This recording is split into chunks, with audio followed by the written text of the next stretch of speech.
everyone! Welcome back to my channel! Mukbantay muna tayo. So ito nga, nagpa-deliver ako sa Grab ng kung ano-ano. Tara, kain na tayo! At itutur ko kayo sa lugar kung saan magic lives on and on. Enchanted Kingdom! Ano pang hinihintay nyo? Tara!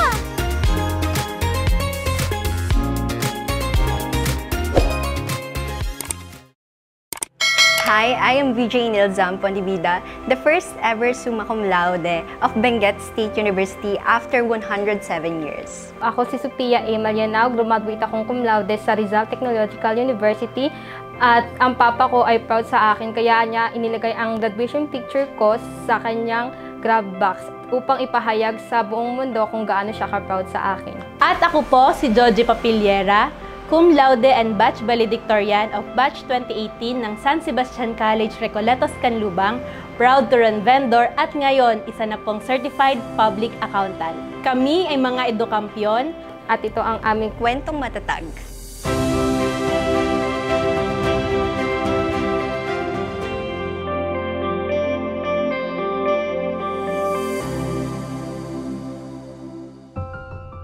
So, yung bata po ako, naaalala ko, si mama lang po yung nag-alaga po sa amin noon kasi that time yung papa ko ay nasa abroad po. 7 years old na ako, dun na lumabas yung sakit ni mama na cancer, which is naging cause ng death niya. So, umuwi yung papa ko galing abroad and then inalagaan niya yung mama ko. Nung nakauwi na siya dito sa Pilipinas, bali, ang trabaho niya ay tricycle driver. Habang naghahanap buhay yung papa ko po, yung naiwan po, dahil namatay nga po yung mama ko, naiwan po kami sa pangangalaga ng lola ko. So, ang growing up po, siya po yung gumabay sa amin. Yung lola ko din po, recently lang po na namatay nung February 2024 po. Alam ko na po talaga na mahirap ang buhay.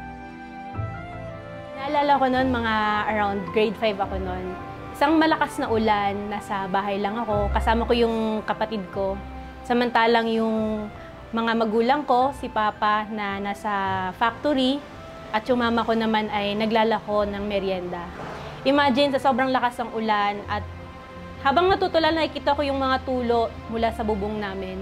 So, doon ko na-realize na yung mga magulang ko ay ayun, sa kabila ng malakas sa ulan, wala silang choice kundi magbanat ng buto at magtrabaho pa rin. Simula nun, doon nabuksan yung kaisipan ko na kailangan kong tulungan yung mga magulang ko. So, kinabukasan, nagsabi ako sa mama ko na, "Ma, magtitinda na rin ako." Tapos sabi niya, "Sino nagsabi sa'yo niyan?" Sabi ko, "Ma, ako lang to, na gusto ko lang pong tumulong." Tapos kahit na ayaw ni mama kasi sa murang edad nga, hinayaan niya ako na maglako ng merienda kahit paunti. So, magkaibang ruta yung nilalakuan namin ni mama para mas mabilis maubos yung mga paninda. Mula elementary, high school at college, ganun yung eksena. I came from a simple family. My mother is an OFW while my father is a security guard. My classmates and at the same time my friends often called me Baja, ang raketlerang may advokasya. I have a lot of sidelines during my college days. So, nagsusulat ako and at the same time, tumatanggap ako ng mga speaking engagements. And ganun din ay nagli-layout ako sa mga newspapers. I also do well in school as a way of giving back to my parents. Yung pag-aaral ko kasi, yung pagiging, hindi naman sa magaling sa school, but at the same time, yung pagiging masipag, the grit and tenacity that I do in school and at the same time I do in work, I use it as a driving force for me to give back to my parents. Nag-junior high school ako, that time kasi tuwing bakasyon, nagbebenta ako. Yung mga naipon ko nung may pasok, ayun yung ginamit kong kapital para magbenta ng tuwing bakasyon ng kung ano, ice candy, siomai, shake, halo-halo. Nagbebenta ako ng mga ganun tuwing bakasyon para may yung naipon ko nung may pasok ay mas madagdagan pa. So, ito yung parang naging ano sa akin na mag-take ng business ad course sa college. Kaya I took BSBA major in financial management. When I finished my high school, STEM po kasi ako galing. I decided to take a hard sciences na degree program. But at the same time, nag-close na yung mga universities and yung gusto kong degree program, hindi kaya ng pera namin or ng tuition fee. Hindi namin afford yung tuition fee. So, I decided to take development communication since nag-open yung mga state university and nag-grant sila ng free tuition fee. And doon, I decided na yung open lang na course doon, I want hard sciences, but leaning towards social sciences and humanities naman yung development communication. But eventually, I fall in love with Bachelor of Science in Development Communication. Kasi iba yung tinuturo ng DevCom. They really expose you to the social realities, and at the same time, they teach you not just the theoretical aspect, the concepts or the theories, but at the same time, how would you apply those theories and concepts to the community, and how would you be of service with other people? In DevCom, you have the power to influence the community and its people. Hindi lamang communication or strategic communication in community. It's about communication na may saysay, may husay, and at the same time, may puso. Andito tayo ngayon sa Uratex. Scholar ako ng Uratex Foundation. Salamat sa employer ng papa ko na sister company din ng Uratex. At dito din ako nag-OJT. At during my stay, talagang madami akong natutunan. When I found out na cum laude ako and batch valedictorian, I actually invited Miss Peachy to attend to my graduation. Bilang pasasalamat at pag-recognize na din sa tulong ng Uratex sa pag-aaral ko. Actually, bihira ako ma-invite sa mga graduation. So, kaya yung invitation ni Joji was special kasi talagang personally in-invite niya ako to attend her graduation. So, pagdating doon, I didn't know what to expect, pero her speech really drove me into tears, So, the whole time na nagsasalita siya, I was crying, So, kapag nagpapasalamat ang mga scholars sa akin, palagi ko lang sinasabi, welcome at hindi mo sinayang yung opportunity. And if at some point in time in your life, you are in a position to pay it forward, please do so. Na-realize ko nga na bukod sa pamilya, yung mga private company na gaya nitong Uratex, di ba guys? Naging napakalaki yung role nila para ma-achieve ko yung pangarap ko. At kung ano ako ngayon ay salamat sa kanila.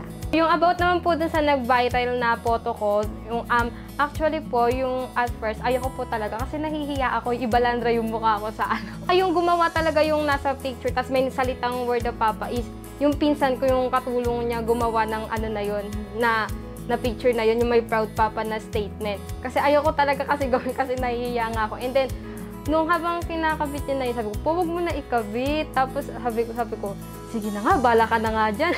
kung saan ka masaya, total, ikaw din naman nagpaaral sa akin. Hi guys, so ito nga po pala yung father ko na nag-viral. Siya po yung naging dahilan kung bakit po kami naging viral dalawa. So, Papa, bakit mo nga po pala naisipan yun? Yung masaya lang sa pakiramdam ko na nalaman ko na yung anak ko magtatapos ng cum laude. Nag-isip ako ng parang paano may paalam sa lahat. So, dahil wala akong pera na pangpagawa ng tarpaulin o ano pa man, so nakaisip ako na palaminate ko na lang yung picture ID niya sa graduation at gagawin kong ID, ilalagay ko sa bag.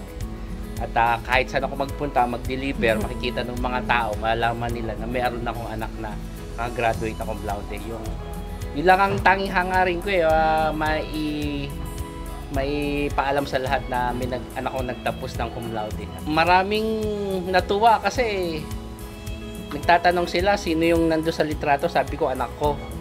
At pinagmamalaki ko talagang sinisigaw ko pa doon sa Ortigas Center. Talagang doon sa Emerald Avenue. Talagang pinaparada ko talaga.